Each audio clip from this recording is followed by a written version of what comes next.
Honorable members, I want to say good morning to you. And I can only say good morning when you are all seated so that you are properly acknowledged. Good morning, Honorable Ngola. Good morning, Honorable Sokanyile. Good morning, Honorable Skosana. Good morning, Chair. Good morning, Honorable Shongwe. Good morning, Chair. Honorable Braden Bach, good morning. Fine in you. Khuyemore, Honorable Cameron.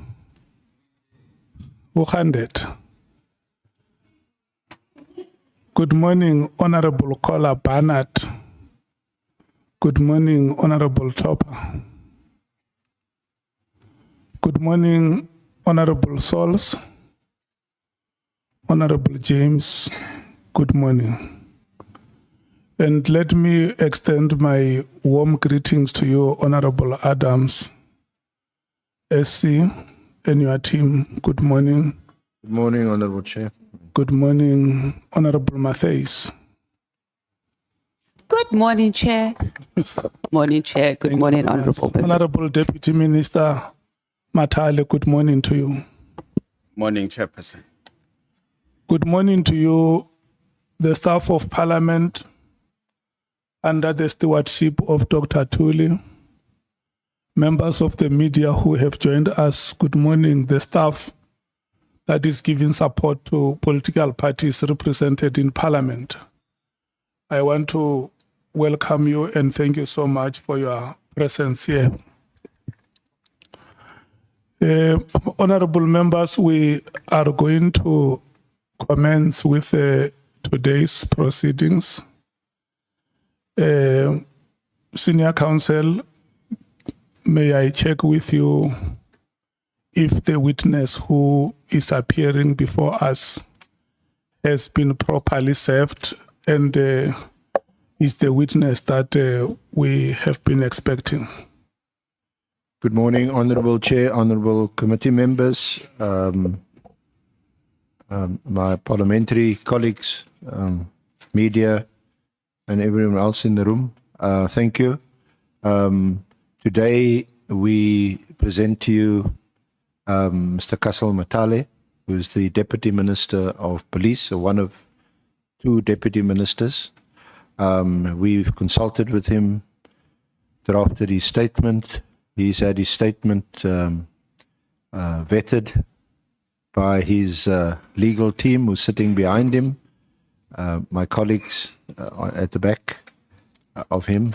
And as far as I'm aware, he's ready to be sworn in and ready to give his evidence. His statement is an original statement that we drafted. So we're ready to proceed, Chair.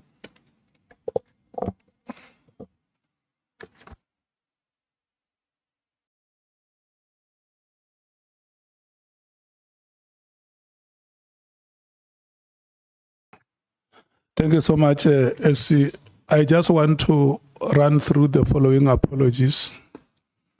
We have the apology of Honorable Cameron, who has a prior commitment. He's going to leave the proceedings in the afternoon.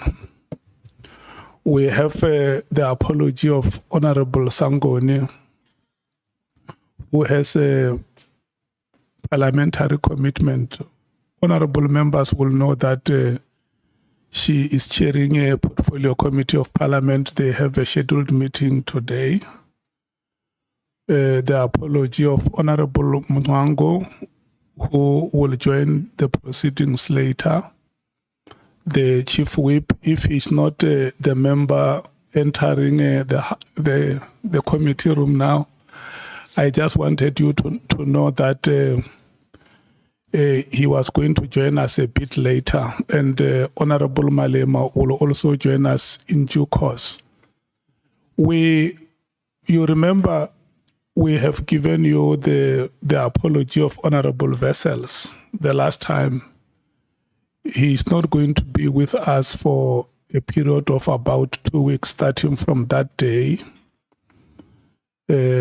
because of the happiness that they are enjoying in the family. So he will come back to join the committee later. SC, before I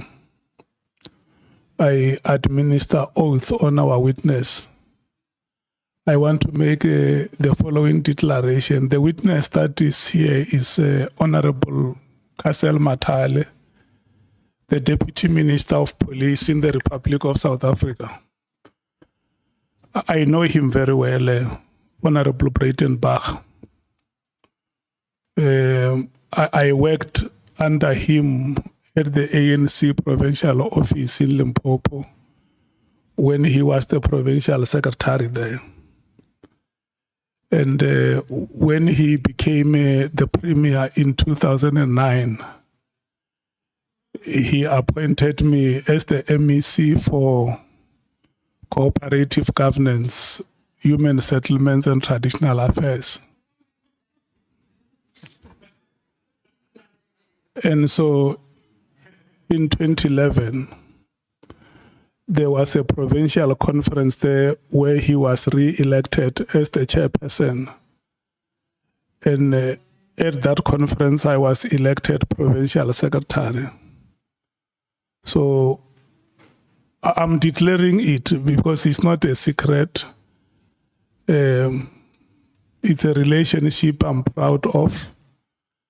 He contributed a lot to my own political development. It's something that South Africans in that part of the country know it. So the reason why I'm saying it is because we have a business with him today and maybe tomorrow. And as the chairperson, I'm a human being. I must bring this to your attention, so that if at some point during the proceedings members feel that the chairperson is not conducting himself very well or is exhibiting bias, members must be free to do so and understand where the bias may be coming from. I'm not saying that there will be that bias. I must be professional, but it's important for you to know, Chief Whip, that I know the witness that is appearing before us, and it will be unprofessional of me and dishonest to keep quiet about it. Thank you so much. So you must keep me on check. If you see I'm veering off the road, whip me back to line. Have no fear, Chair, we'll do that thing. Thank you so much. Honorable Deputy Minister. Sorry, Chair, may I just also declare that I do know Mr. Mathale. Not quite as well as you do, but nevertheless, I do know him. But you can be sure there will be no bias. Okay. Maybe I must check if there is any other member who wants to make a declaration. No, Chair, I'll chair the proceedings today. So my first rule would be you and that honorable out, please. No, you must be on standby, honorable member, in case the chair veers off the road. Honorable members, allow me to administer oath on the Honorable Deputy Minister.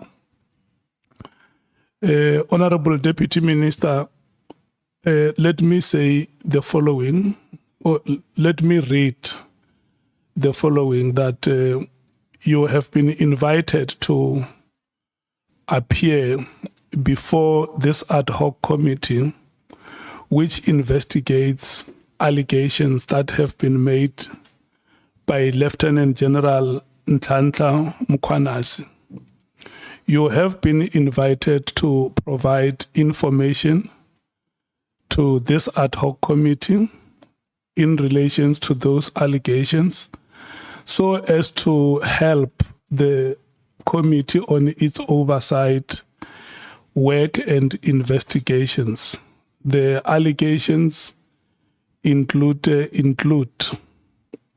amongst others, alleged unlawful disbandment of the political killings task team, otherwise known as the NPKTT or PKTT, alleged moratorium on the filling of vacancies within the South African Police Services, SAPS, and alleged corrupt relationship between leadership within SAPS and members of the public, as well as political interference in the work of the SAPS. In extending this invitation, the ad hoc committee chairperson has indicated that you may provide information to the committee if you so wish under oath in terms of the powers, privileges, and immunities of Parliament and Provincial Legislatures Act, and you will indicate whether you want to take oath or affirmation.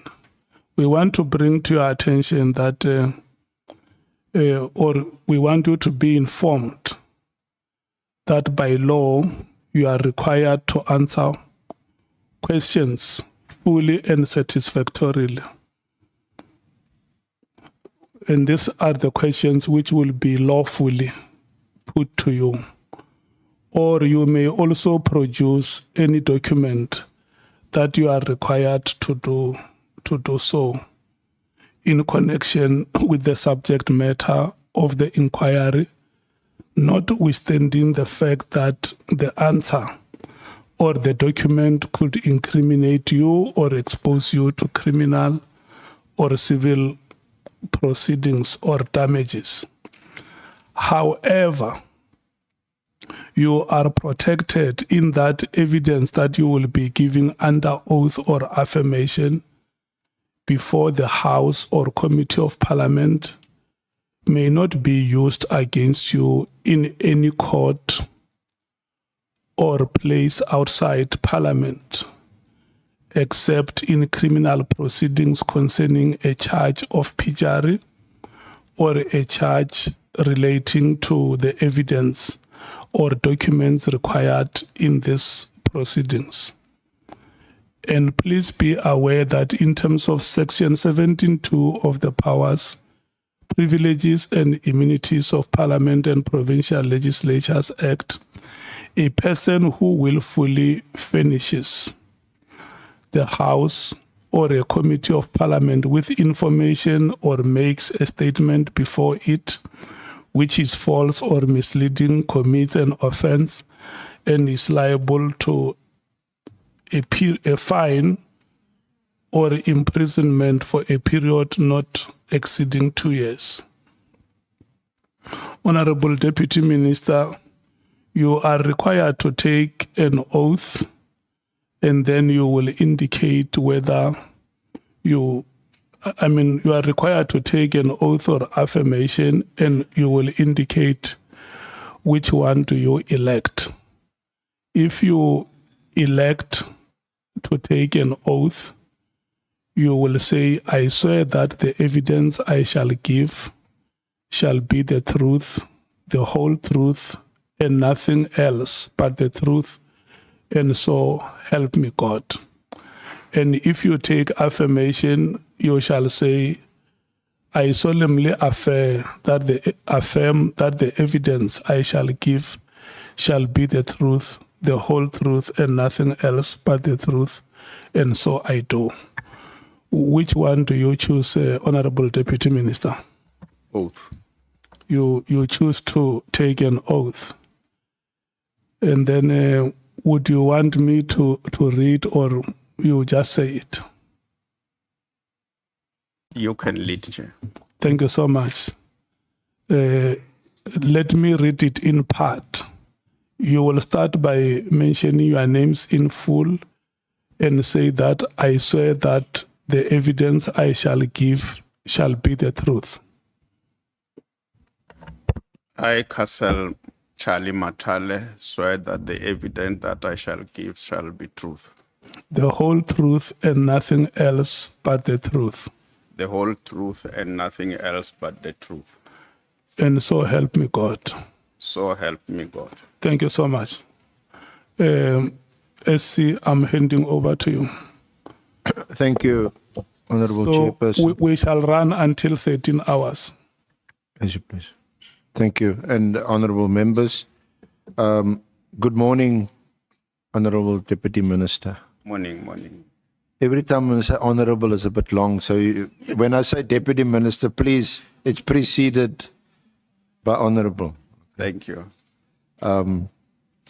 Thank you again for making yourself available and for your 110% cooperation with us in terms of preparing. Your willingness to serve before this committee and share your experiences are highly valued. You've been a deputy minister under former Minister Becky Cele, and also more recently under Minister Mchunu. Yes. Is that correct? Yes, correct. So, given the terms of reference of this committee that you are familiar with, you can offer us some valuable insights into some of the challenges within the South African Police Service, as well as what some of the reasons are for some of those challenges, which we will discuss. And then also you've got some proposals to make for the committee in terms of the way forward on how to address some of these challenges and to what the remedial action to take place. Yes. So you're happy with that approach? Yes, I am. Now, if we may just start off, as indicated, you'd been a former deputy minister under Becky Cele from 2019 until June 2024. Yes, correct. The role that you played under Minister Cele, if you can I just take you to the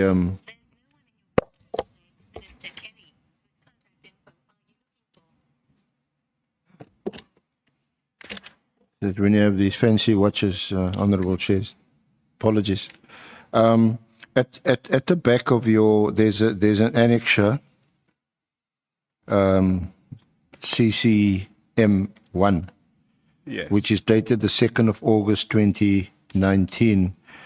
This is a delegation of powers for you as Deputy Minister. Can you just take us through that and discuss some of these aspects that's mentioned in the delegation? Yes, I can. Thank you very much, and thank you, Chair, for the opportunity to appear before the committee. The delegated responsibilities that I was given by the minister were one. Sir? Yeah. Okay. Yeah. Sorry. Thank you very much. I'm audible now. Okay. It was program one, which is administration for the South African Police Service, and the second delegation was being responsible for the civilian secretariat for the police. The third was Independent Police Investigative Directorate, referred to as IPID, and CIRA, Private Security Industry Registration of South Africa, and the entities of SAPS, your DNA board, your DPCI judge. Thank you. So, does this mean the scope of your functions as Deputy Minister, is it confined or restricted to these aspects that's mentioned here, police administration, public entities coordination, establishment of the Detective Training Academy, educational rural safety programs, women and youth development programs. Is it confined to that, or do you also have a broader functions? I had broader responsibilities beyond this which have been stated here, and I will attend as from time to time as and when the minister will assign me other functions to do. For instance, we had a retreat where we took decisions that needed to improve SAPS, addressing a variety of issues, which I dealt with that, working together with General Ravi, who is head of the strategic division within SAPS. So can I understand it this way, that in relation to these 5 delegated areas where you in fact stand in the shoes of the minister? Yes, I was He acting. delegated those powers to you, and you can take and make decisions which obviously falls within the authority of the executive authority. Absolutely. But apart from that, you also interact with the minister on Yes. everything else. On everything else. For instance, there are occasions where I will attend meetings that have got nothing to do with those responsibilities at the invitation of the minister. One of the meetings that I attended, for example, was a briefing in KZN. I think I went there twice, where we're discussing the political killings task team, for instance. Okay. Okay. Can we just park that Yeah. for a moment, so that we can just understand the role that you play. Just as a matter of interest, you haven't been you didn't receive any written delegated powers of authority from Minister Mchunu. Is that correct? Yes, it's correct. Is there a reason why? Do you know why? I will attribute that to the fact that the minister came into the police department and he had to familiarize himself with the workings of the department, which is quite extensive and broad. And since he came in to date, we were engaged in that process, which took quite some time, given the complexities of policing. And I think that is the reason why there was a delay. But I think we were almost at the tail end of those familiarization processes. Unfortunately, we are here and we have not yet dealt with that specific responsibility. Except that it's more than a year. Yes. Since you were appointed as a deputy to Minister Mchunu. Yes. And if you look at the date on this delegation of powers, it's dated the 2nd of August 2019. I think it's 3 or 4 months after your appointment in 2019 in May. 2019. You were appointed as deputy minister under Minister Cele. Yeah. On the 29th of May. 2019, yes. Yes. Yes. And in August, you received this delegation of power. Yes, of course it was quicker. I mean, we must understand we are talking of 2 individuals who have got different experiences. Minister Cele was a former national commissioner of the South African Police, and prior to that, he has been working as an MEC responsible for transport and safety in KZN. So he has been working in the space. And when I came in, he was appointed in 2018 as Minister of Police.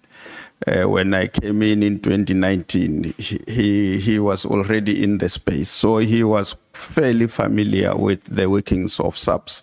That's why it was easy for him to quickly delegate the responsibilities. And I think Minister Mchunu came in from water affairs, and he was in the public service and administration, so he didn't have the kind of exposure that Minister Kele had, and understandably so. He had to understand how the system works before he could say, these are your responsibilities, and these are responsibilities for the other deputy minister. So he had to familiarize himself with.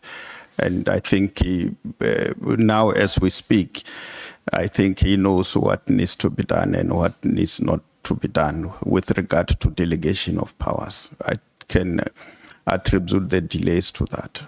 Would it be unreasonable to have expected you, as the deputy minister to Minister Mchunu, to be closer to Minister Mchunu given his relative inexperience in the role? The reason I ask that is so that we could just understand the scope of which we can inquire from you what the issues are in the police and how close or not you were to some of these issues, especially the ones that gave rise to this honorable committee, which is the allegations made by Lieutenant General Mkunazi on the 6th of July. So if we can just maybe understand that. Yeah. No, when Minister Mchunu was appointed into the space, one looked forward to working with him, given the fact that we know each other before he came into the ministry. Are you comrades or associates?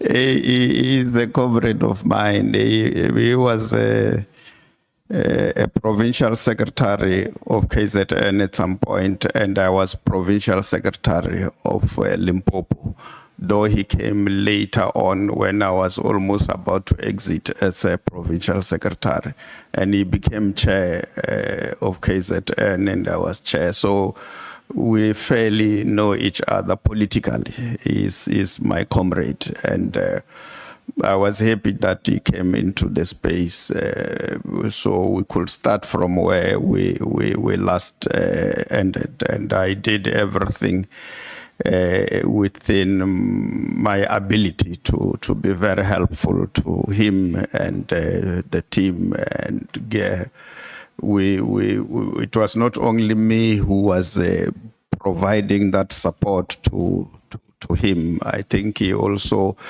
had with him a legal advisor who is fairly exposed to law and to SAPS, even though he was not necessarily working in SAPS himself, Advocate Piccoli. And Gavinde has been a police officer, so fairly within the ministry there was that support. But also the National Commissioner provided the necessary support to the minister. So he was surrounded by all the people that I can say knew what needs to be done, and they offered that support to him. So also just to understand, you said that Mr. Kabinde was a police officer. Yeah, I came to learn that he was a police officer, so he understands how police work.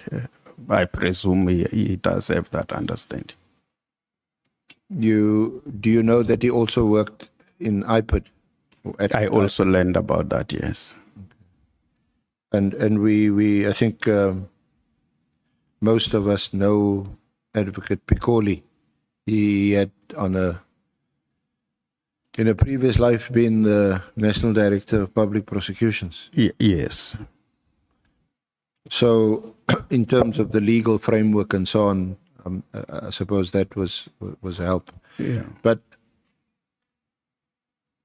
can you just take us through, don't spend too much time on it, what kind of briefings did you engage in with the minister in terms of just understanding how SAPS worked? The minister was appointed in July.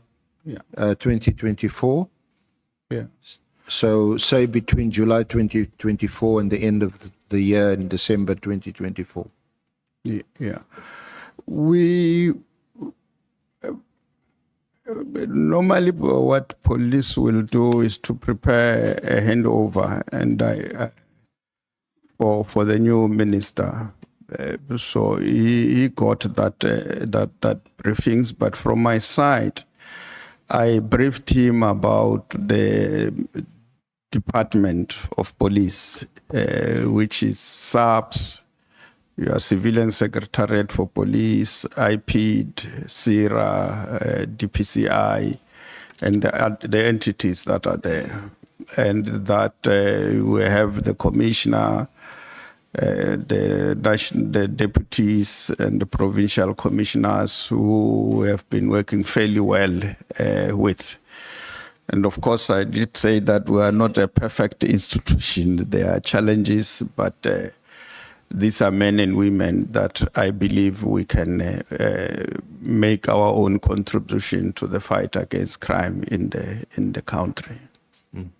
So those are the issues that I touched on in my briefings with him. Yeah, perhaps I was asking more about some of these briefings that would have been structured, where you go to a meeting and presentations are made by various units and various sections within the police. Say, for an obvious example, on finance and how the budget works and how that's allocated and so on. Yeah, thank you. We had briefings that deals with the respective divisions within SAPS. We'll have briefings on visible policing. We'll have briefings on finances. We'll have briefings on detectives. We'll have briefings on DPCI, the HOCs. We had briefings on the civilian secretariat and briefings on IPID. Each of these briefings, for instance, those that had to do with policing, in the main, the person at the center of the briefings will be the National Commissioner. And the National Commissioner, depending on which division are we dealing with, he will then invite relevant people who are responsible for the division. For instance, if it's visible policing, it will be led by the National Commissioner, and in attendance, it will be the Deputy National Commissioner, Visible Policing, General Msikidi. And she will come with the divisional head, which is General Mamuteti in this regard. And the detectives will also have the similar approach, where you will have the National Commissioner and the Deputy National Commissioner Detectives, General Sbia, who will then come with his components to that briefing. If the briefing also involves the crime intelligence, the National Commissioner will come with General Sbia, the DNC, and the Divisional Commissioner, which is General Kumalo, who will then do the detailed briefings of that specific item. When we dealt with human resource development, it will be the National Commissioner, it will be the acting DNC of human resource,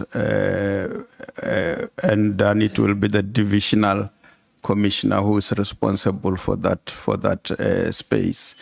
And in this instance, because the organizational design, for instance, falls within that department, that division, you will then have the study group that is responsible for organizational development, making a presentation on the structure of police. So we'll have those intense discussions, but all of them are led by the National Commissioner as the accounting officer.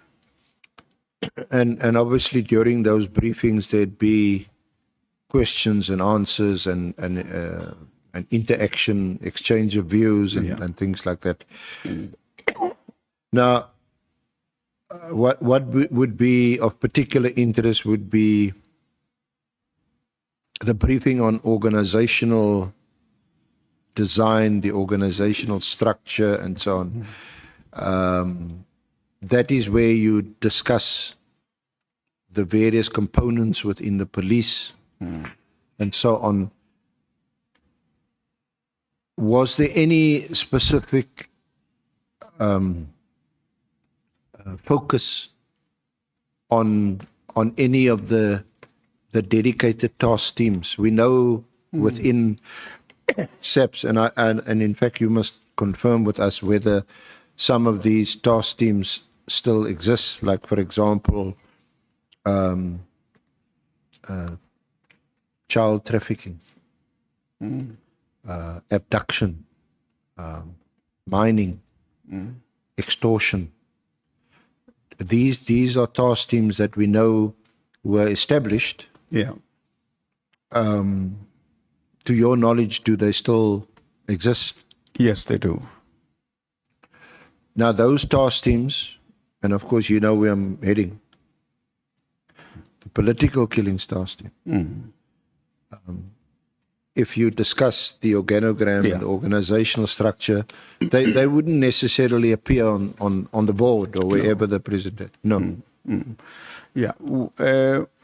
When a presentation was made on the organizational structure, we were discussing the structure in terms of what is there and what are the challenges that we are confronted with as a country, and will engage. And in the process of discussions with the officials, we then arrive at a determination, for instance, around the inspectorate, where we resolve that in terms of the structure and where we are, we need more men and women on the ground to fight crime. And we therefore resolve that we don't need to continue with the inspectorate, because the function that they perform is a function that the civilian secretariat they can easily perform that function, because they do visit police station to look at their operations and their functionality. So we then agreed to do away with that structure, and the personnel involved there is going to be placed in different responsibilities.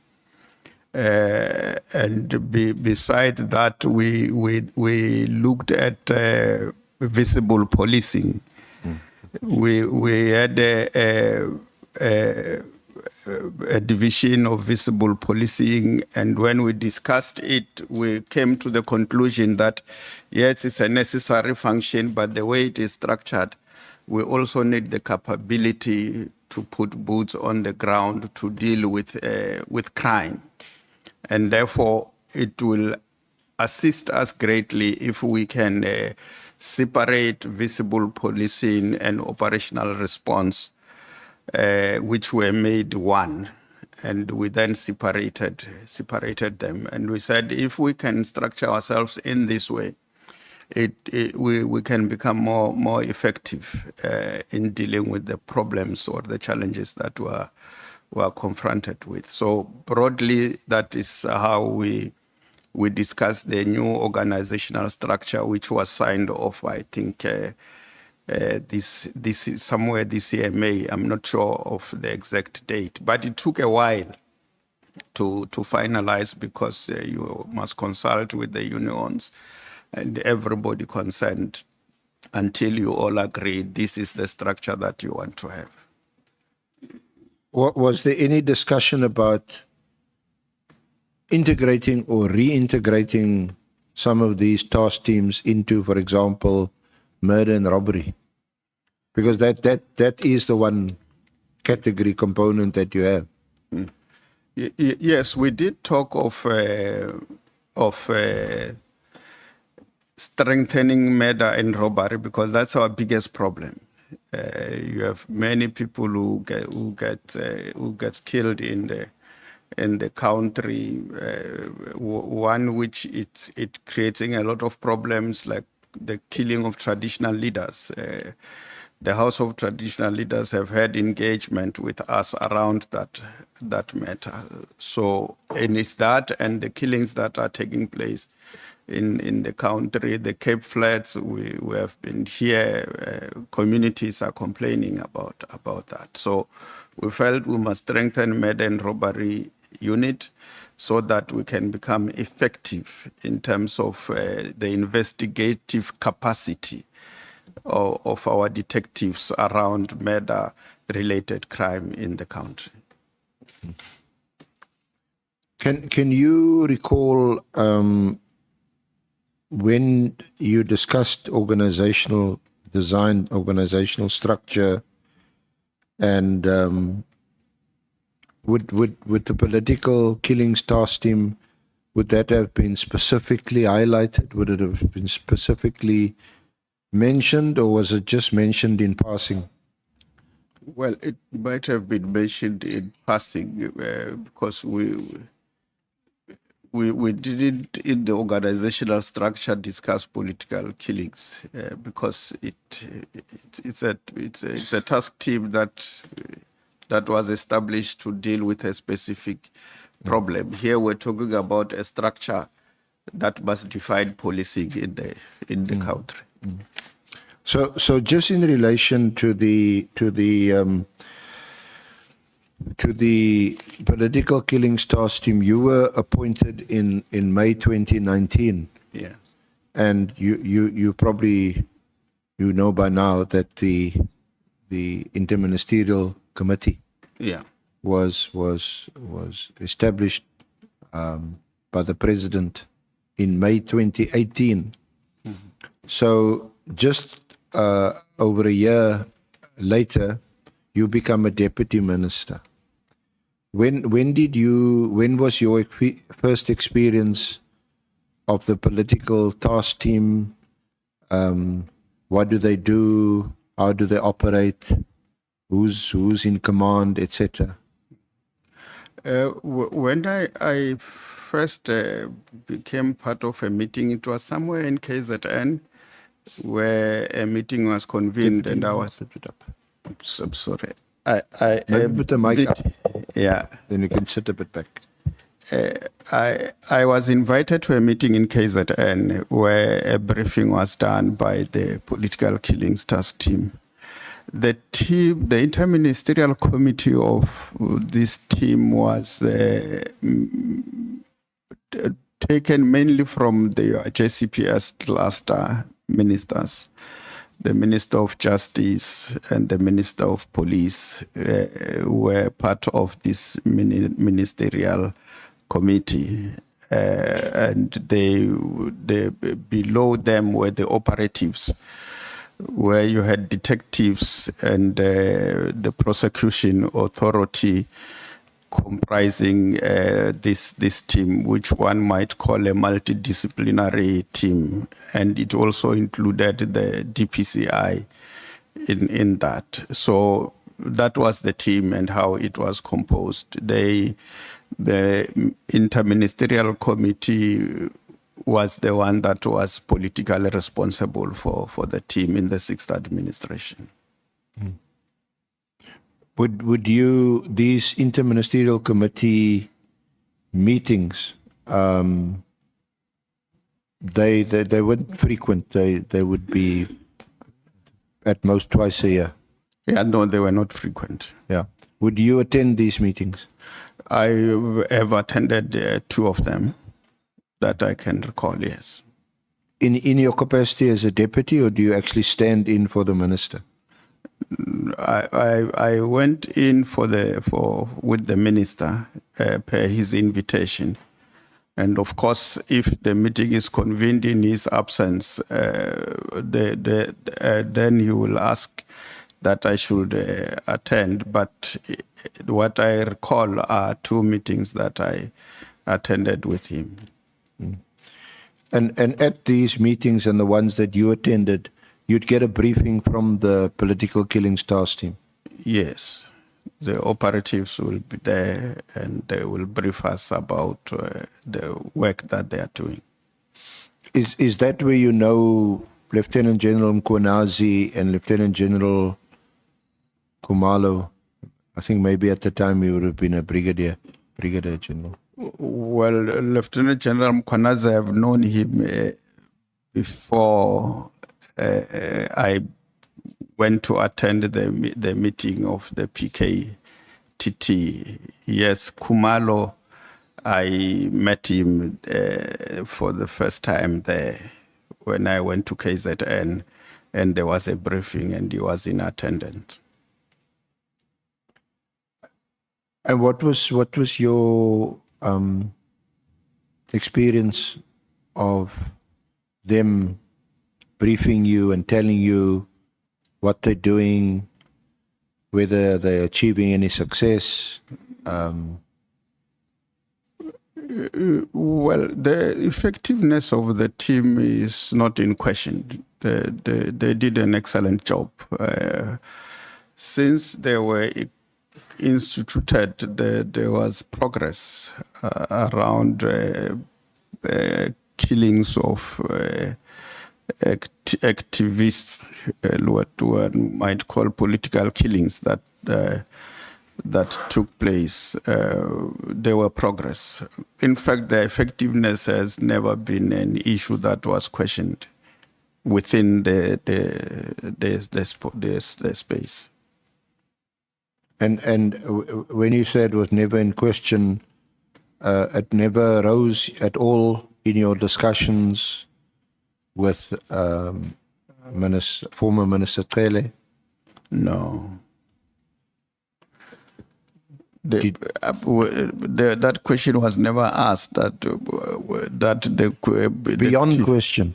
Yeah, they were doing their job, and I believe they were doing a good job. Okay. We know from former Minister Cele that the last briefing to the IMC, the Interministerial Committee, was in March of 2024. Was that before the elections? Yeah. So, did you attend that one? Yes, I did in KZN, yeah, at the Provincial Commissioner's Office. And there was, did it follow the same format? There's a presentation to the IMC and there's questions, I suppose, questions, answers, and so on.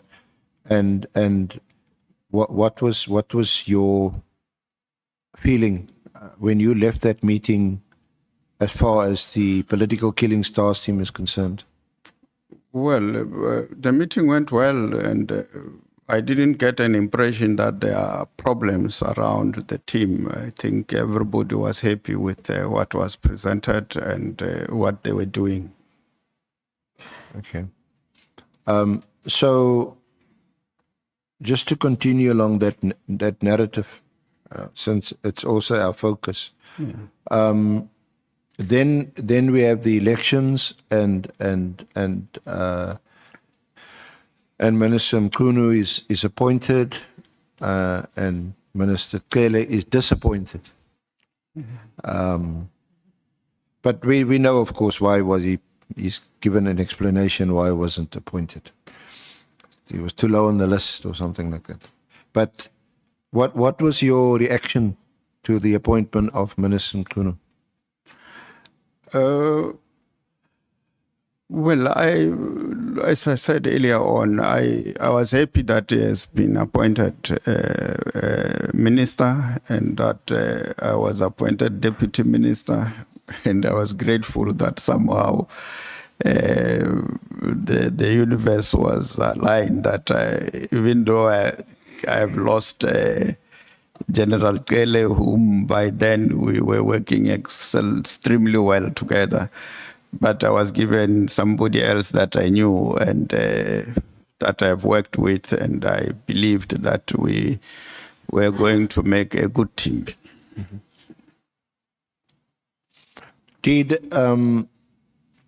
Minister Mchunu have any specific discussions with you and or Deputy Minister Boshielo in relation to the political task team between July 2024 and December 2024? Well, we have had. You come again with the question, Senior Counsel. Did Minister Mchunu have any specific discussions with you or meetings with you and or Deputy Minister Boshielo in relation to the political killings task team between July 2024 and December 2024?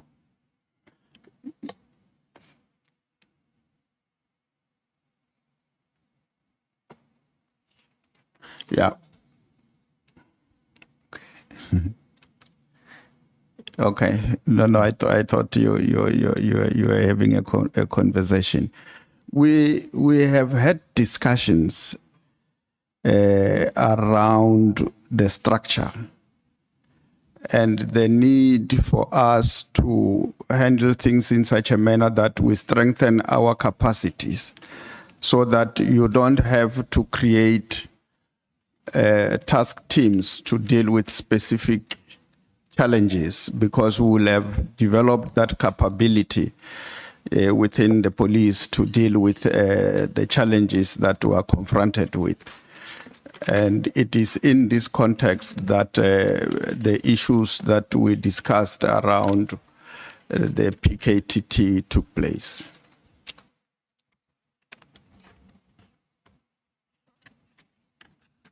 In Minister Mchunu says that you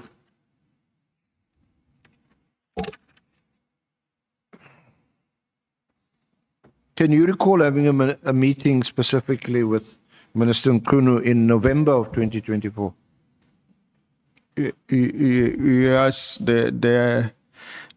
I might not. We have had many meetings with him. So Well, I'm talking about the task team. that's why I said we did discuss the task team as we were discussing the problems that the structure and how we think the structure must be structured and how we must strengthen certain units like murder and robbery, so that we are able to address the problems of murder in the country. Because the political killings task team, it's a team that came as a result of the murder that was taking place amongst, which are politically related. That's why it was called political killings task team, but it is murder. And there was also the problem of the killing of traditional leaders, which is not political. It is murder as well. And killing of ordinary South Africans, because either it's a robbery or gang-related matters, which is murder. And the rate at which we resolve these crimes is worrisome.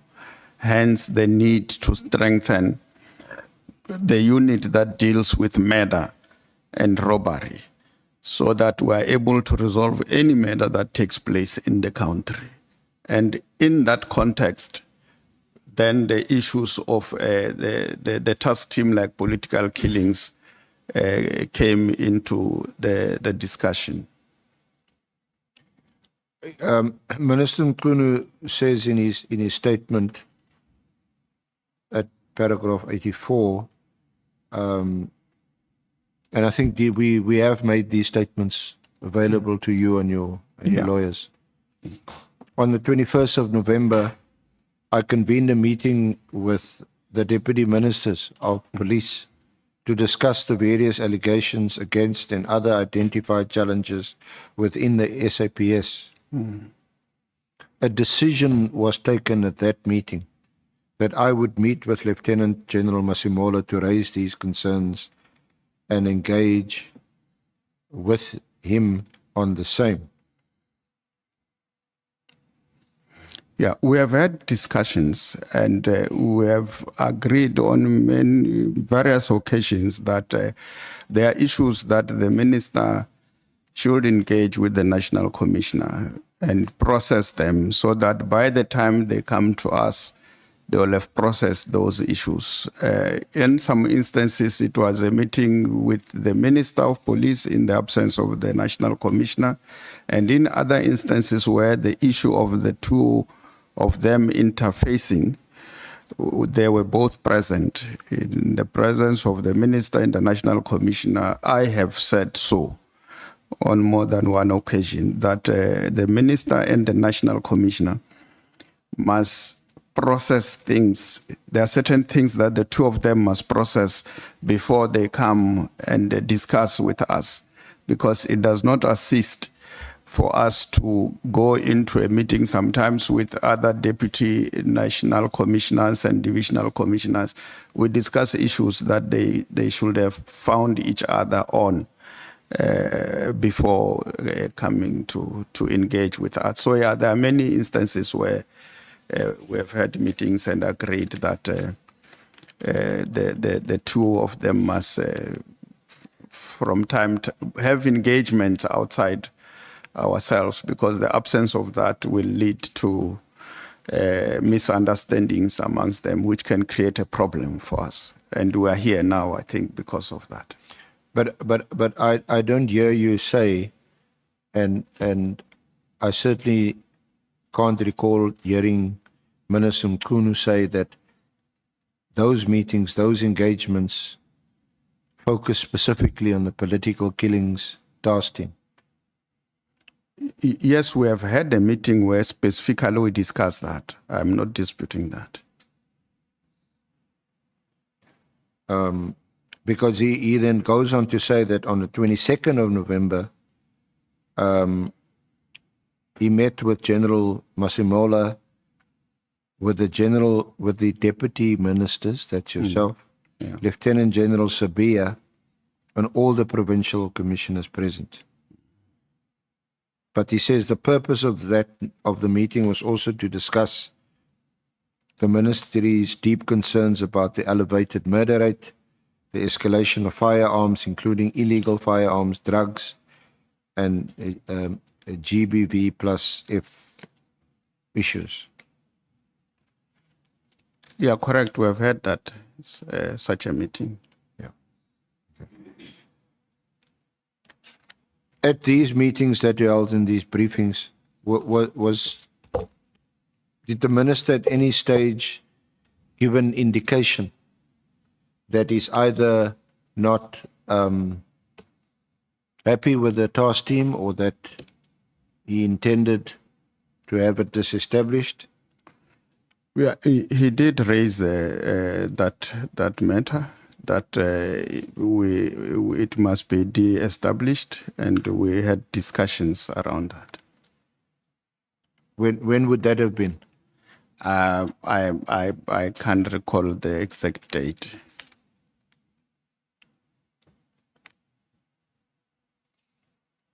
Now, you know by now that the minister issued his directive on the 31st of December 2024.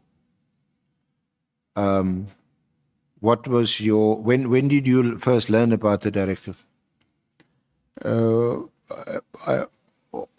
the social media, that's where I picked it up. And then he then called, I think,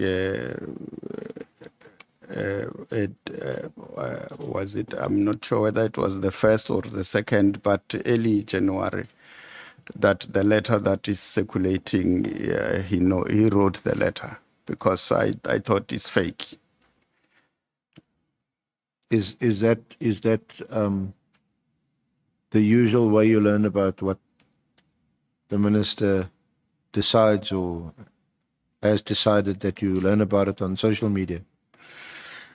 Well, that's not a right way. We have been interacting all along about everything that is to do with policing, but this specific one, that's how we learned about it, unfortunately. What was your reaction when you saw on social media that he had directed that the political killings task team be disbanded? Well, as I said, I first dismissed it because it was odd for me to say something like that. And when he confirmed it himself, that he wrote it, and we must not be surprised. I didn't understand what could have motivated him to pen such a letter in the manner in which he did.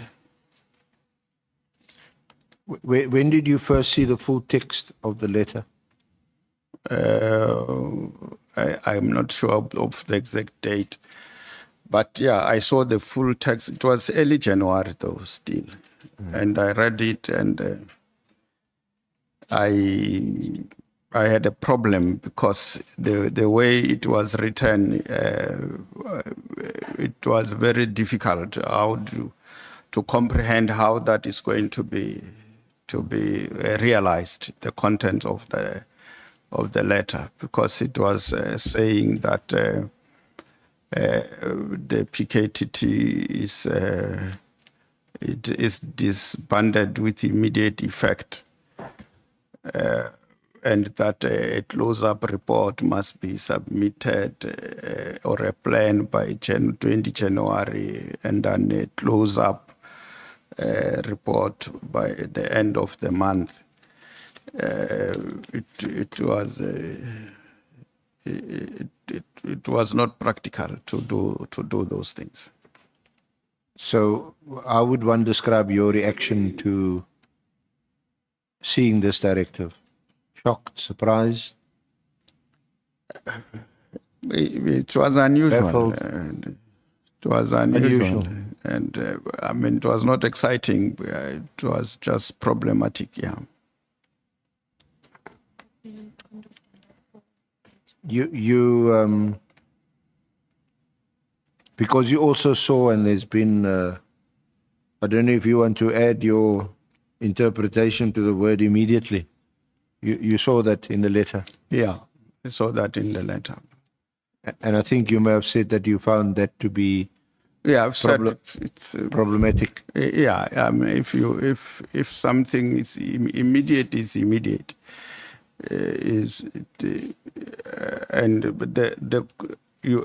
is disbanded, and then I need reports on this and that date that closes this unit.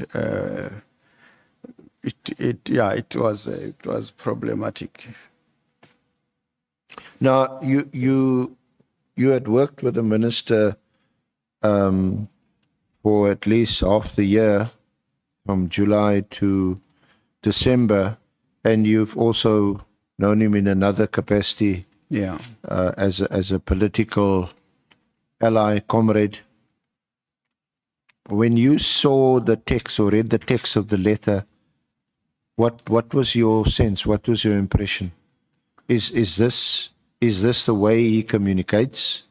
Is this the way he writes?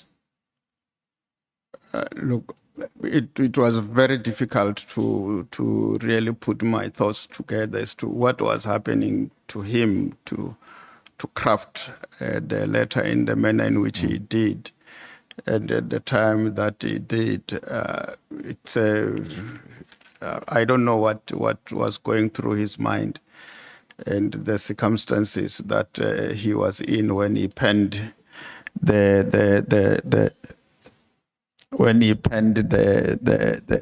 letter. It's I don't know.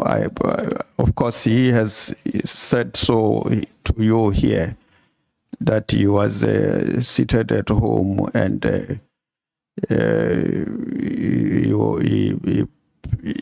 maybe the environment was such that he could apply his mind and pen that letter. But I don't know what he was going through, because a strong letter is not a light letter. Would it be correct to say he didn't consult with you? Of course, he didn't consult. The only time that he spoke to me, it was after the letter was out, and he was saying, "Yes, I've penned the letter. Don't be surprised." Did you ask him what the reasons were, what informed the letter, what his motivations were? I didn't question whether it's right for him to write a letter like that, because when an executive authority makes a decision and pens it down so that there's no misinterpretation of the decision, he has made a stand. He took a stand and communicated that stand. What is your understanding between the divide between policy and operations? And you've been a deputy minister for a long time. You're familiar with sections 206 and 207 of the Constitution. You're familiar with the provisions in the Police Act, which prescribes the role, the various roles of the minister, the national commissioner, divisional commissioners. This is a directive disbanding an operational unit task team within the police. Could the minister do that? The minister can communicate his views. Whether he's legally correct or wrong, I might not be able to interpret that, but he can communicate his directives in writing. And it's upon the recipient to receive and respond to that. And I think the National Commissioner responded in a manner that the immediate part of it was not operationalized, because we are all aware that the committee, the task team is still there. Yeah. So how soon into the new year did the minister discuss this with you? This is now after he's issued the directive. I might not recall the exact date, but I mean, when we met and discussed this issue way beyond January.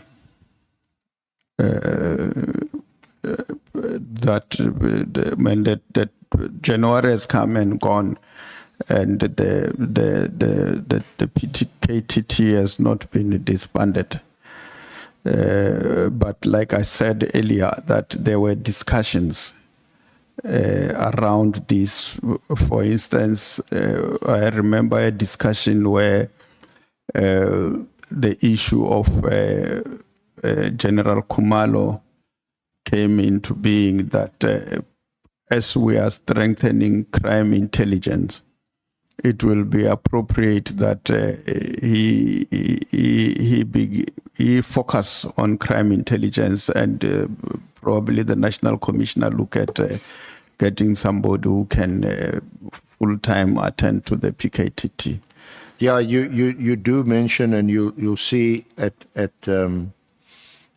paragraph 54 of your statement, that the discussions you did have with the minister seem to be more about the head of crime intelligence now also heading the PKTT.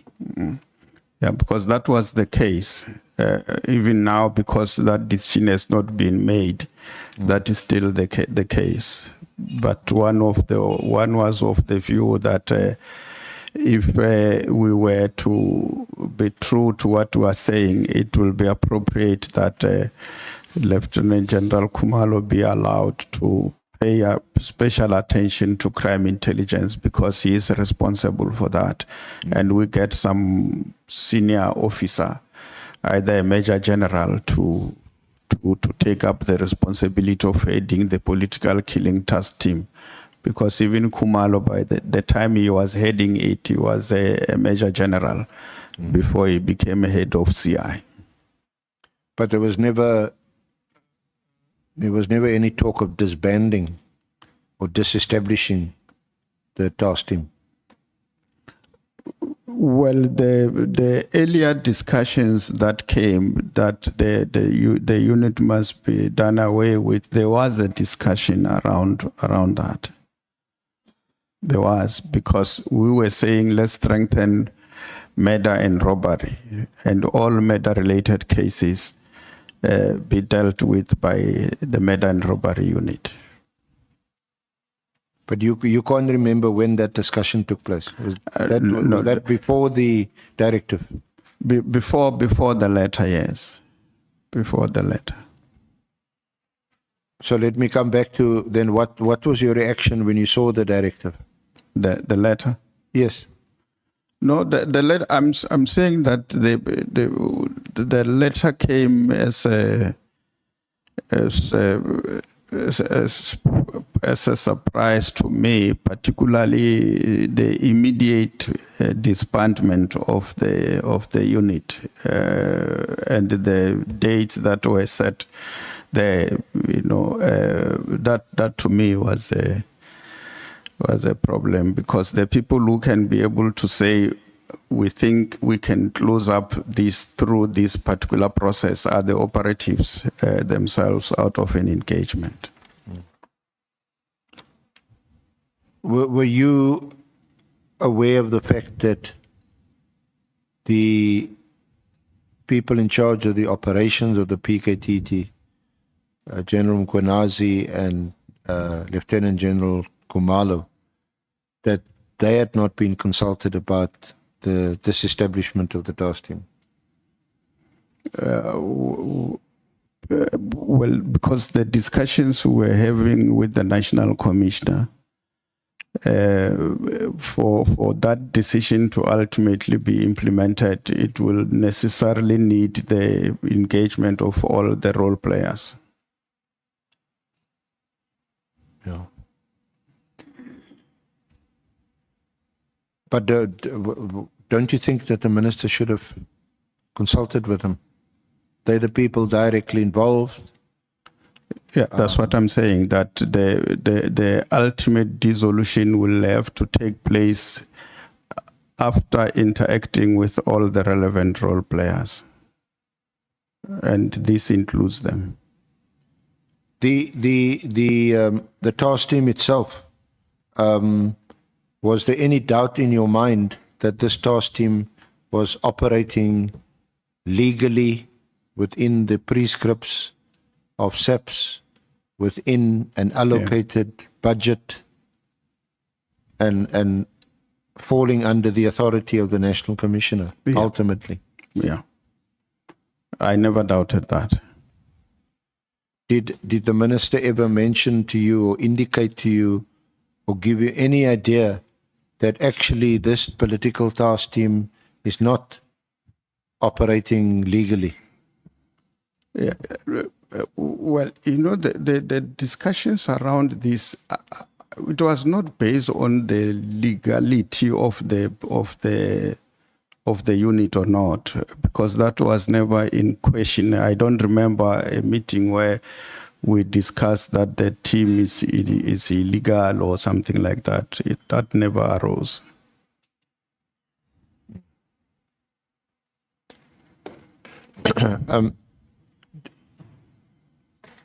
Were you at the January the 8th ANC celebrations in, I think it was in Cape Town? Yeah, I was. In Khayelitsha? Yes.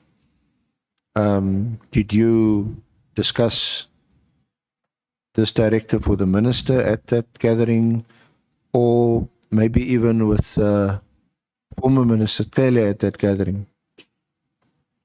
No, at the gathering, the minister was not present. Did you discuss it with the president? No. Did the minister tell you that he discussed it with the president? Well, he might have discussed with the president, because in our engagement we did say the minister must take the president into confidence on the things that he intends to do. So he must discuss with the president. Whether he discussed with the president or not, I don't know, because I was not in attendance. Subsequent to the directive, and after you had sight of it or heard about it, read about it on social media, did you discuss the directive with the National Commissioner or any of the Deputy Commissioners, or with Lieutenant General Kunazi or Kumalo? No, with General Kwanaze and Kumalo, no, but with the National Commissioner. In the meetings that he was in, we did discuss it, but not outside those meetings. And as you were discussing it, what was your sense of whether this directive, which required the immediate disestablishment of the task team, where was this now going? The immediate it was not happening, because, as I said to you, I mean, if up to now the task team exists, so the crafting of the letter, it just made it difficult to implement what was in there, because it's not possible. Once something is immediate, in the day-to-day use of immediate, is immediate. Okay.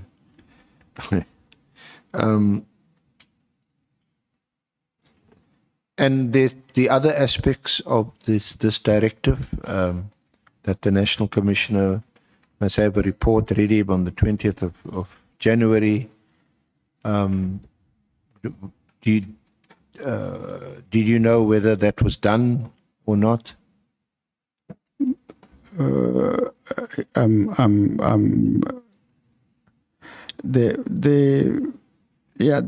are things that didn't happen because of that. For instance, the issues around filling up of posts didn't happen, which had any, what one can say, a negative impact on the strengthening of the crime intelligence that we're engaged in.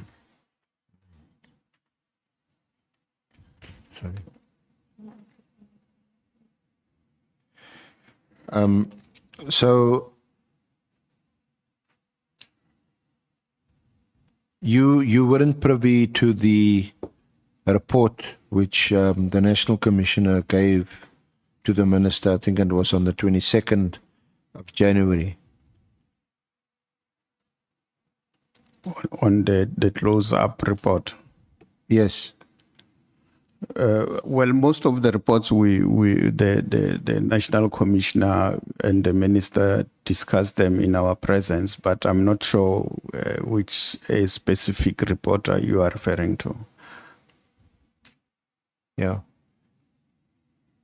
Do you meet with the Minister once these reports are submitted to him and copied to you? Do you discuss them? Normally, when there are briefings, they will make copies available, and we will then discuss them depending on the sensitivity of the documents. We will then hand them over, but if they are not sensitive, we keep them. Now, on the 5th of March, it was an online meeting that you, your other deputy, the minister, and all the senior officials held with the police portfolio committee. Do you remember that Yeah. meeting? Did you have a briefing before going into that meeting? Yes, we ordinarily, before we go to the portfolio committee, we'll have a briefing. And after the briefing, we'll then go and appear before the committee. But in some instances, we'll just go to the meeting without having processed the document ourselves because of the time constraints that were there between the request for the meeting and the meeting sitting. But yeah, we do, normally we do discuss them before we appear. Can you recall what was on the agenda for that meeting? I can't recall what we discussed, but I know that at the end of the meeting, the provincial commissioner of KZN did respond to or make a comment in that committee meeting where he raised issues that some of which one was hearing them for the first time, and I was a bit uncomfortable with that. Now, one of the big items on the agenda was the political killings task team, Yeah. That I recall, yeah. and the presentation was actually done by Lieutenant General Khumalo. Khumalo, yes. What do you recall about that briefing? No, it was briefing the committee about the work that the PKTT was doing and its successes since inception to date. And what was your recollection of how Khumalo dealt with the issue of the directive and that the minister had called for the immediate disestablishment of the task team? Well, the briefing to the committee, I don't recall it talking to the directives of the establishment of the task team. It was just briefing the committee on the work of the PKTT.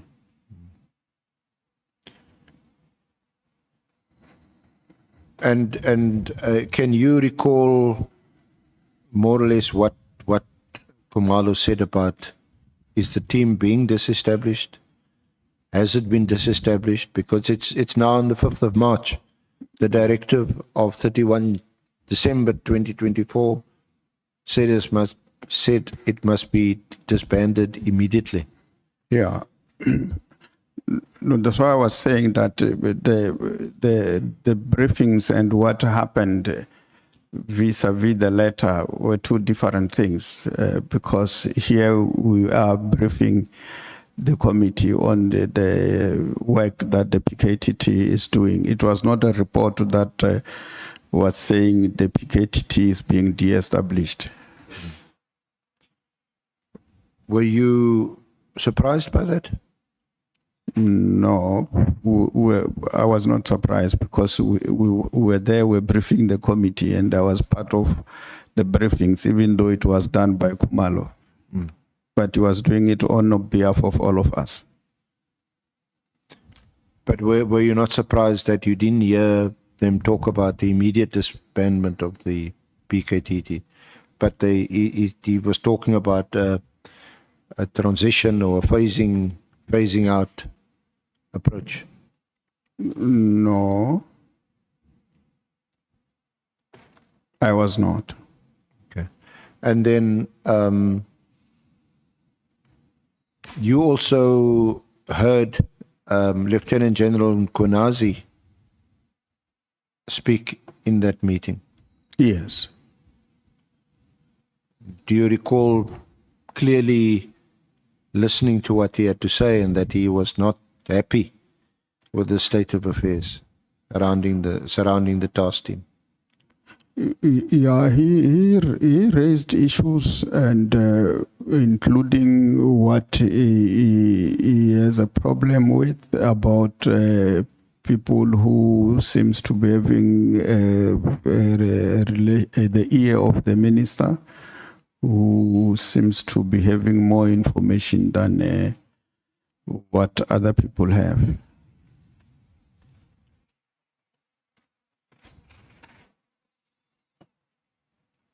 At the conclusion of that meeting, or rather after that meeting, there was another meeting the very next day on the 6th of March. Did you attend that meeting? Yes. Where a further presentation was made by Khumalo, by the senior police? About the senior police. Yeah, by the senior management. Okay. Khumalo, yes. There's a meeting that I missed, which General Khumalo had, where he was briefing about the drug cartels. That I did not attend. I'm not sure whether You that can't was, recall attending that meeting? No, that one I didn't attend. Okay. Did you attend the meeting on the 27th of March? There was a further briefing on the 27th of March. Yeah, I did, yes. You think or you know? Well, I'm not sure, but if you can assist me, to recall what the events. Well, in terms of assisting you, I think your PA had mentioned during a consultation that you were at that meeting, but you didn't have there was no minute of that meeting because the minute had never been approved. So you're unable to provide us with a minute of the meeting. Yeah. But that you were at that meeting. Yes, I recall that, yes. So you were at the meeting. Yeah. Can you recall that Minister Mchunu was, to quote both General Masemola and Lieutenant General Kwanazi, was very angry that the PKTT was not closed and was not being closed. It wasn't being disestablished in accordance with his directive. Yeah. He was dissatisfied, yes. I recall that. You prefer the word dissatisfied. Shall we add that word now also to our lexicon? Was he very angry or was he dissatisfied? He was dissatisfied. Very dissatisfied. He was dissatisfied, Sidia Cancel. You're just being diplomatic. No, not really. He wasn't happy. He was dissatisfied. So,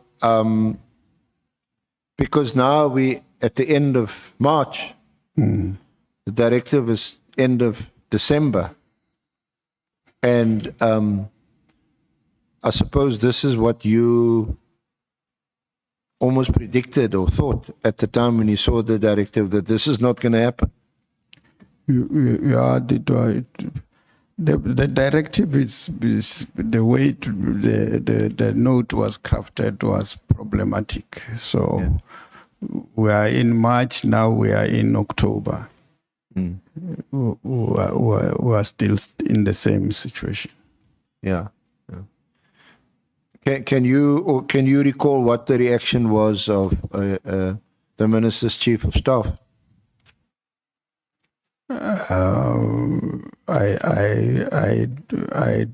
Normally they comment less in our meetings, so I can't recall in this instance whether I said anything. Okay.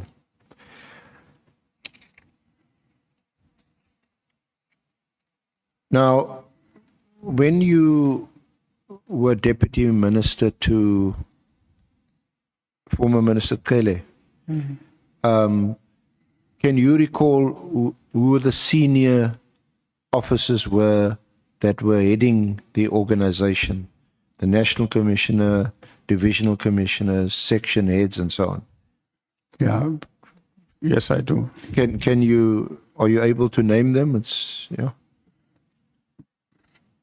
The National Commissioner was General Stoller.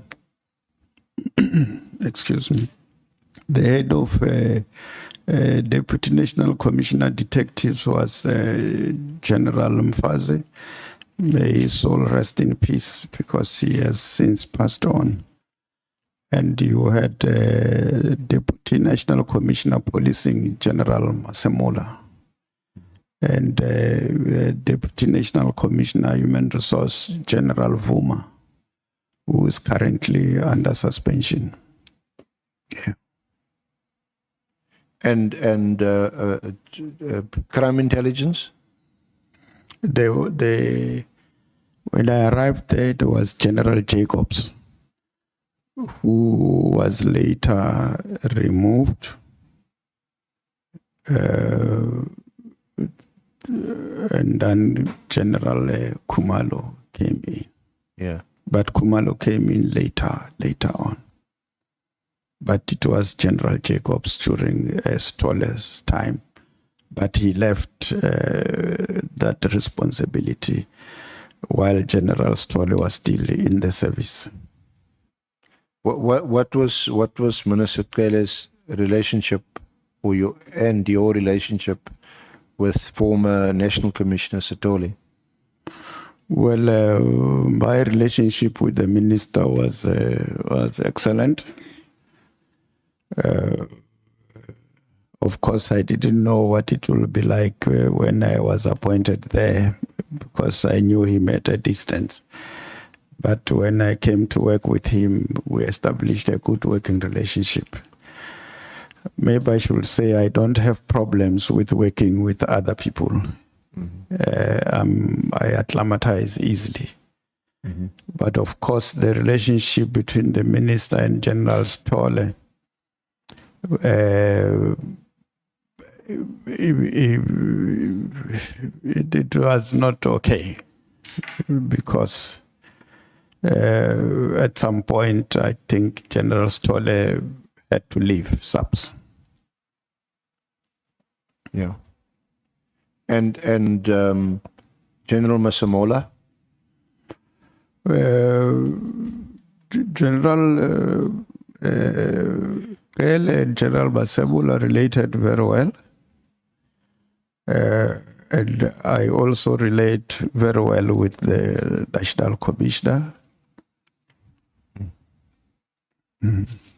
And we now know about the press conference of Lieutenant General Mchunu, which we'll deal with finally.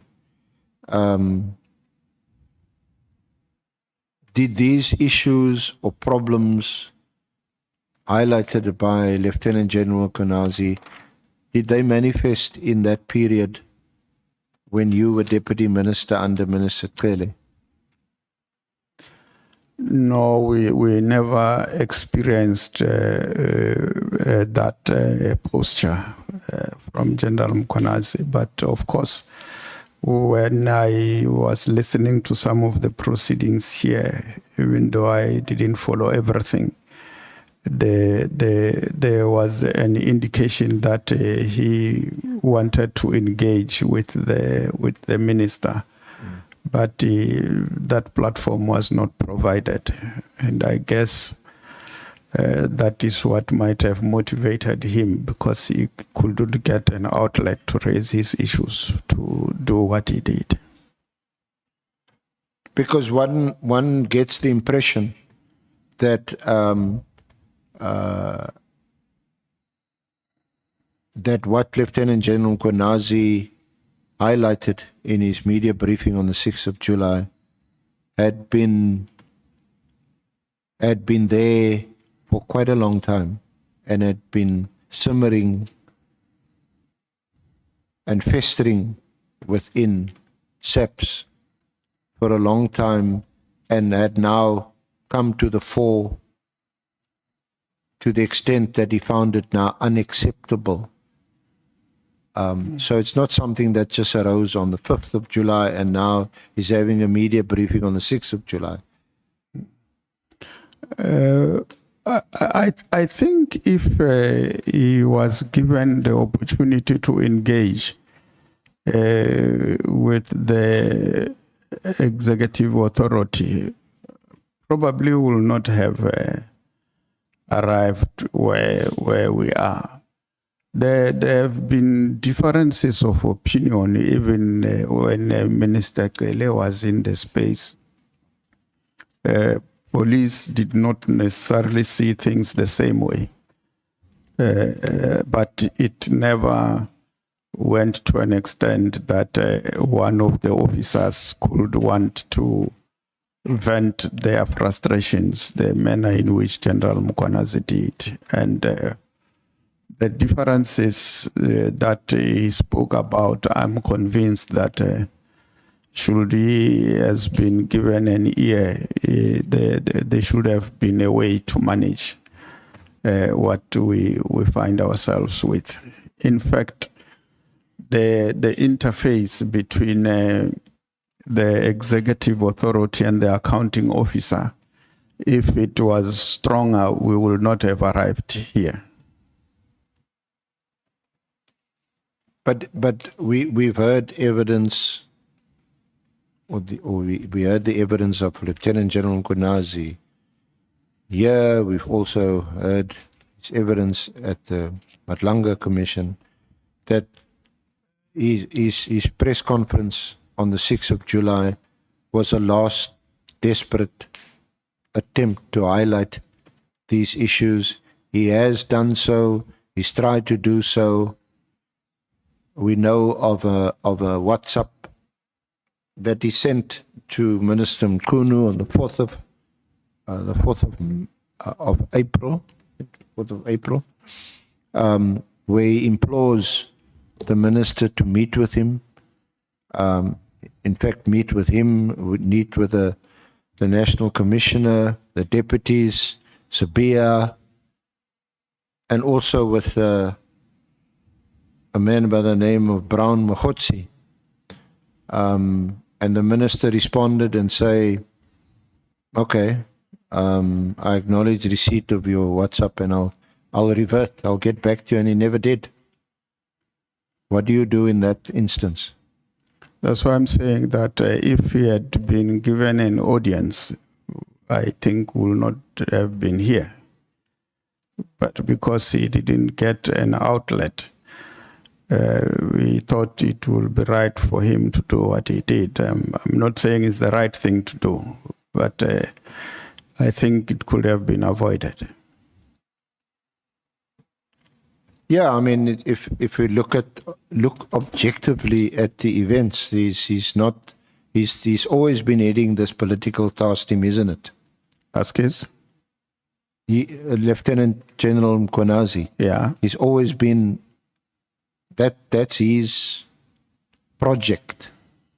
And you know that from the first time when you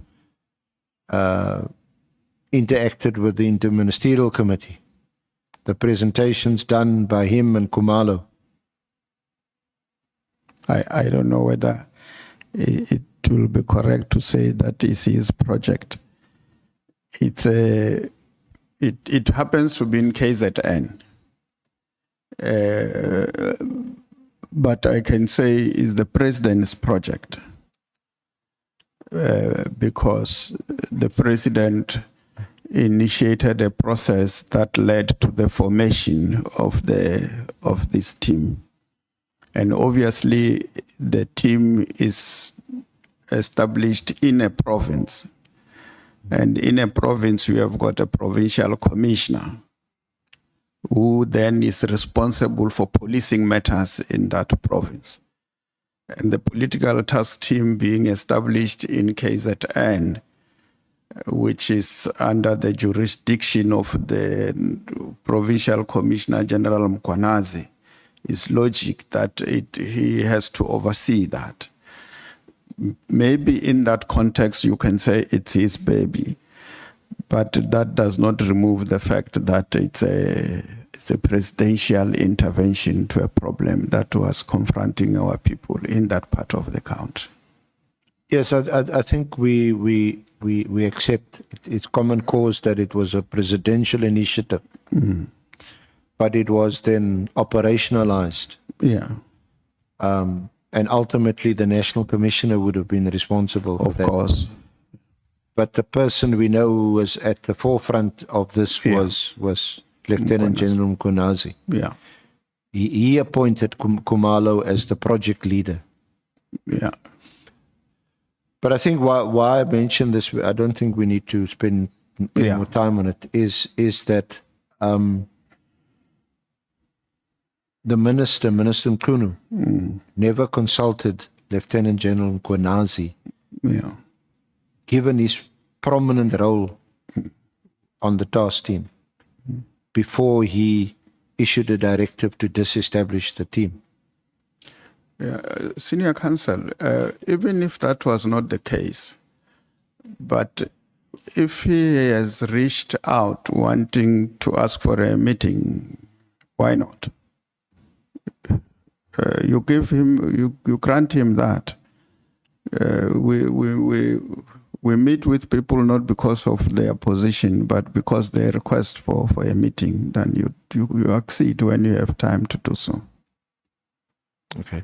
But I don't understand, because was there any reason for Lieutenant General Mkhwanazi to reach out to Minister Mchunu when he had absolutely no idea that he actually intended to disestablish the task team? But General Mkhwanazi is a provincial commissioner. If he asks to see the minister, I see no reason why the minister can't meet him.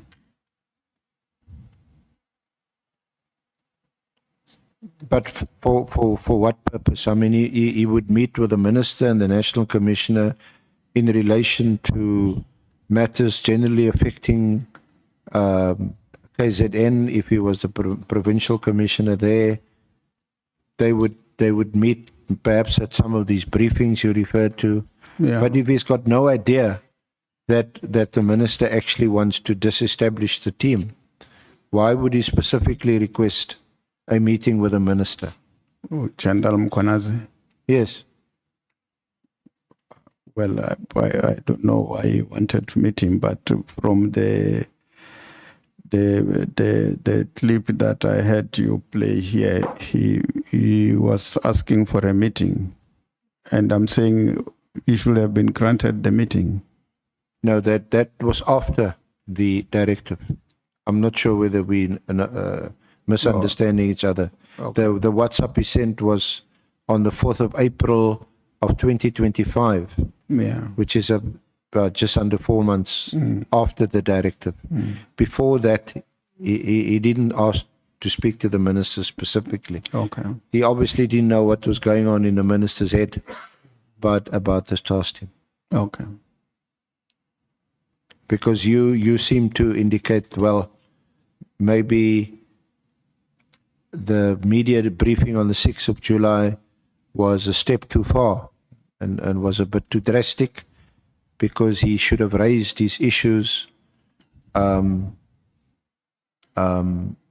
maybe in the form of a grievance with the minister or the national commissioner before going public.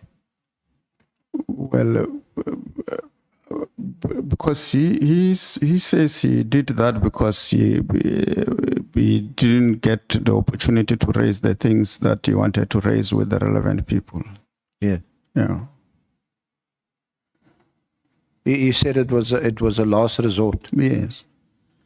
So if they've given him a hearing, it will not have happened.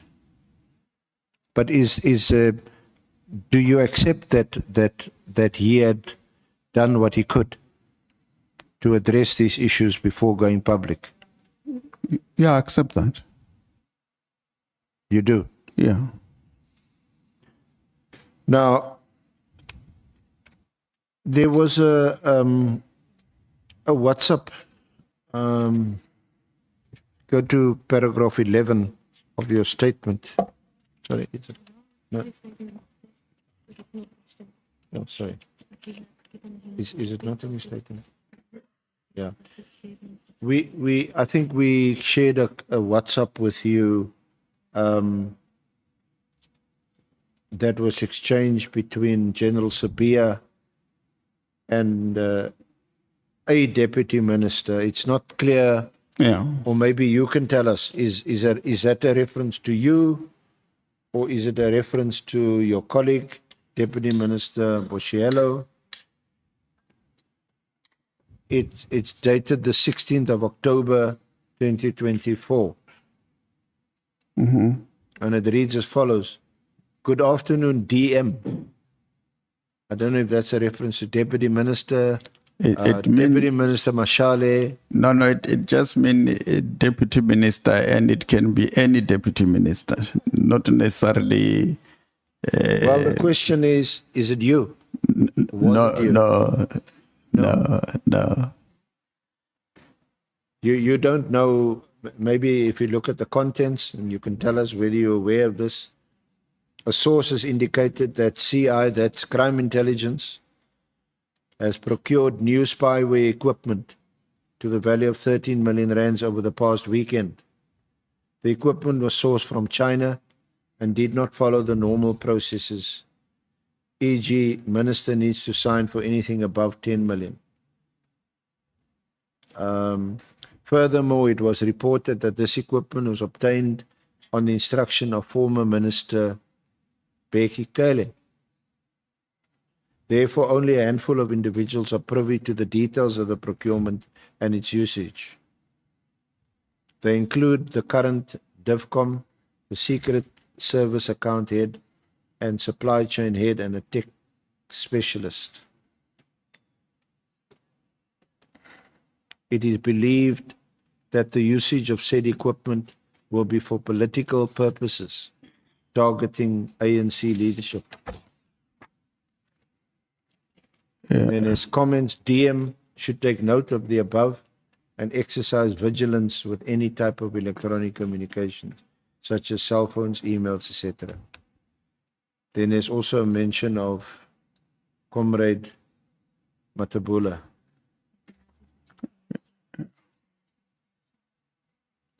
Yeah, Senior Counsel, if you follow the content of that message, it's clear that the person who wrote it is peddling information, and if you receive such a message, you dismiss it because it says that.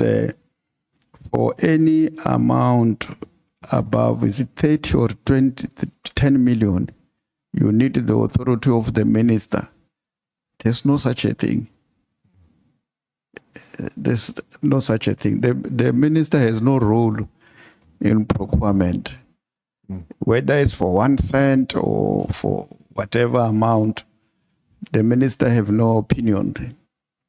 It's the responsibility of supply chain. If there is a person who have authority, is the accounting officer.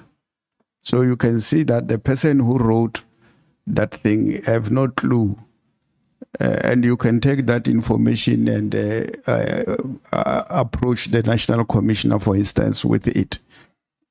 The National Commissioner, his first reaction will be, this one does not know his or her responsibilities. Because the minister have no role to play. And you see they also bring Minister Cele into the picture. The intention is not good of the writer. So the long and short of it is that I didn't receive that. And if I did, I will not have forwarded it to anybody because that there is no way in the administration where ministers play a role in deciding on who adjudicate a tender of 30 million or 10 million. It doesn't arise. But isn't this an attempt, or the illustration, rather, of an attempt to influence the procurement process we know that we look at the prescripts of procurement policy and procedures. We know that the minister and deputy ministers, least of all, don't have any role to play in that process. I mean, how do you influence procurement on that WhatsApp? Because it doesn't make sense what is written there. I don't know, maybe you know. Anyway, I haven't received it, but whoever wrote it, it does not have good intentions. It's alleged here that Sabia wrote it. And you say that doesn't that Sevilla wrote indicate good. Yes, that's not good intention. If it's him who wrote it, really, I think he himself is confused about procurement processes, and I don't think he can write such a thing. To say any procurement of above 10 million needs the authority of the minister. If he doesn't know that you don't need something like that, I think it's problematic. But anyway, I maybe I shouldn't comment more on it because I don't know it. I didn't receive it. Yeah. If some DM has received it, I think that particular DM will have to clarify that. I did not. And you obviously know Deputy Police Commissioner Sabia. Yes, I do. But I'm not sure whether it's referred to her there. I don't know. How well do you know him? I know almost the same comments that the chair of the committee made here. She is from Sishio in Limpopo, in Polokwane. And she has been an activist for some time, in the youth movement. And I've been a leader of the youth movement in the province since the 80s. Let me say since 1985. Sorry, Deputy Minister, I hope you not misunderstand. I'm asking about Sabia. Oh, I see. I thought you said, do you know her? I said, yes. No. No, I'm sorry. It's near Cassel. General, you are referring to sure General Sabia is a lot younger, too. General Sabia. Yes. No, I know him. He's the Deputy National Commissioner, Detectives. I know him. What's your relationship with him? Like all of them, I relate with all the police there, but nothing beyond that. Yeah. I relate with them very well, all of them.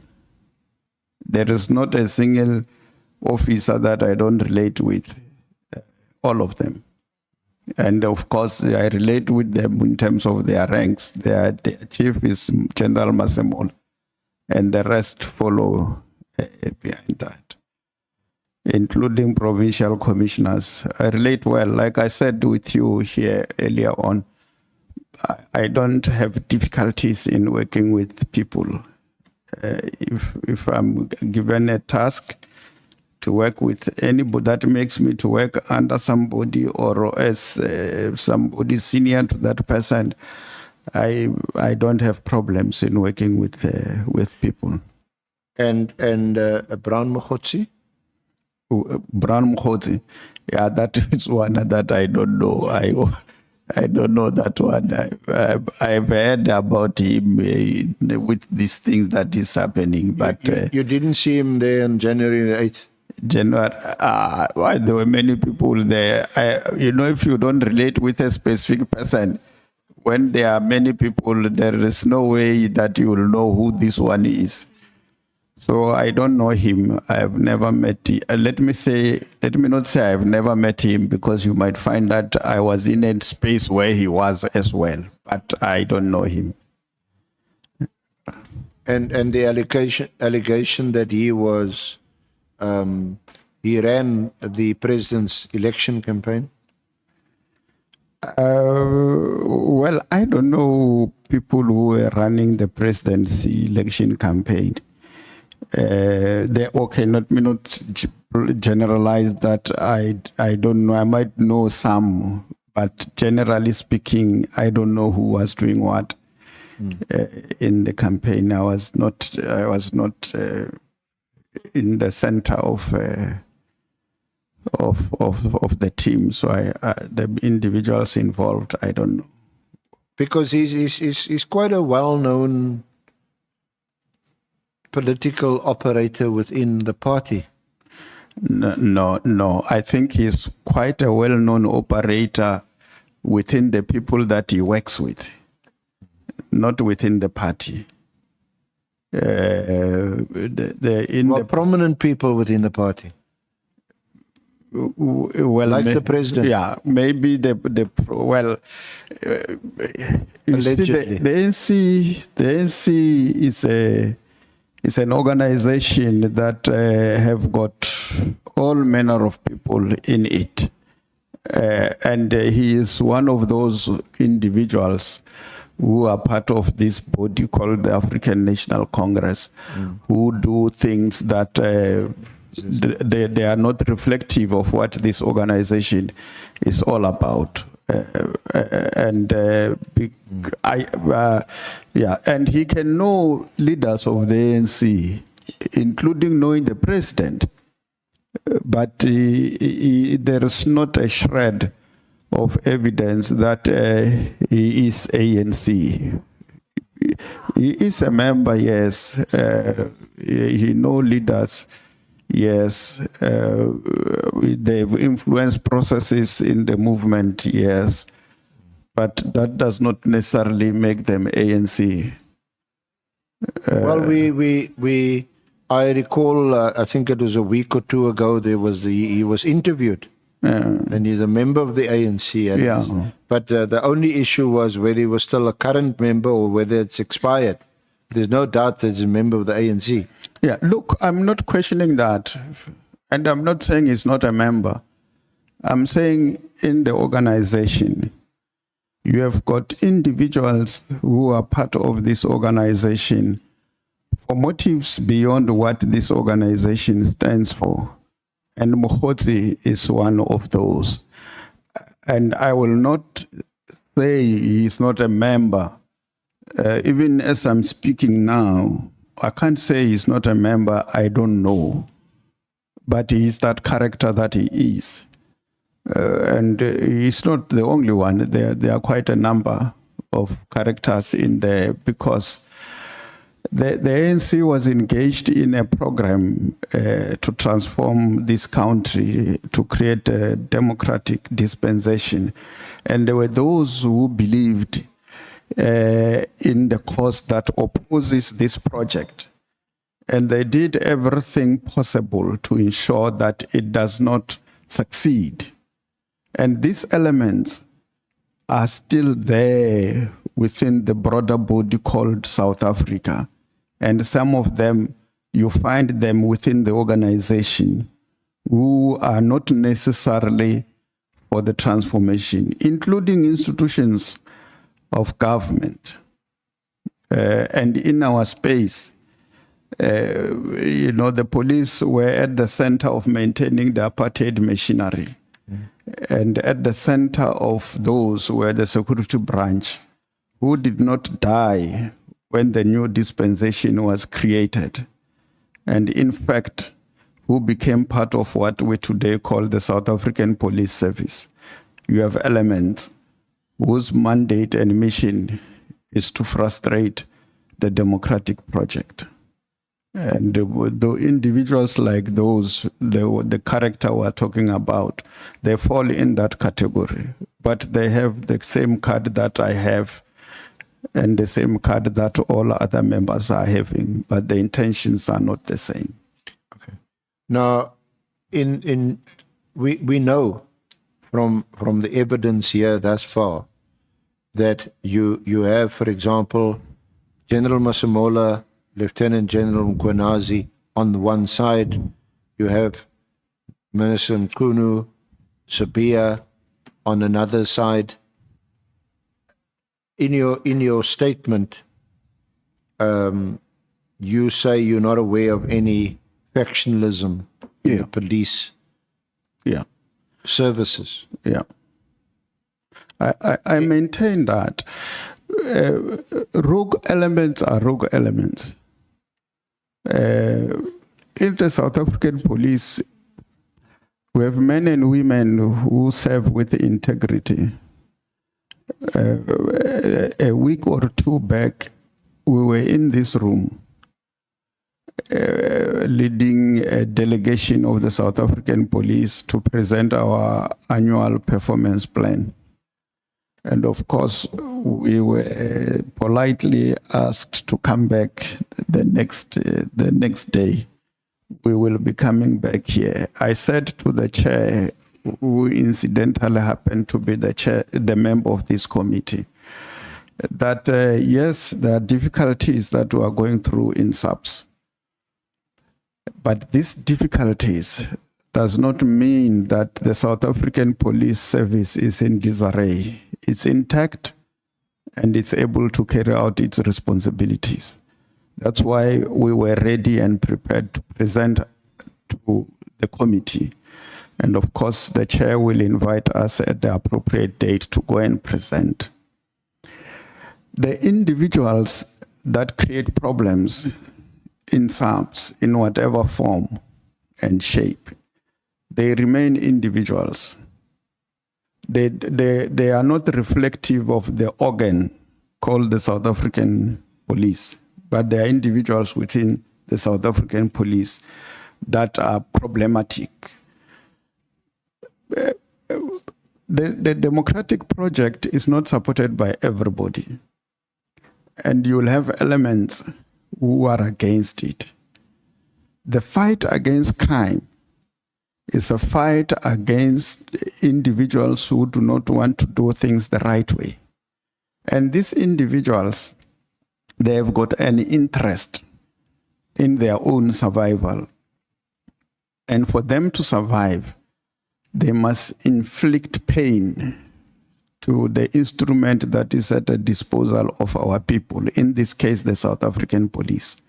And they will want to contest, they will want to have influence, they will want to have people who are in their corner. I will not stand here, evidence leader, through you, Chair, and say that police, you don't have these elements. They are there. They are there.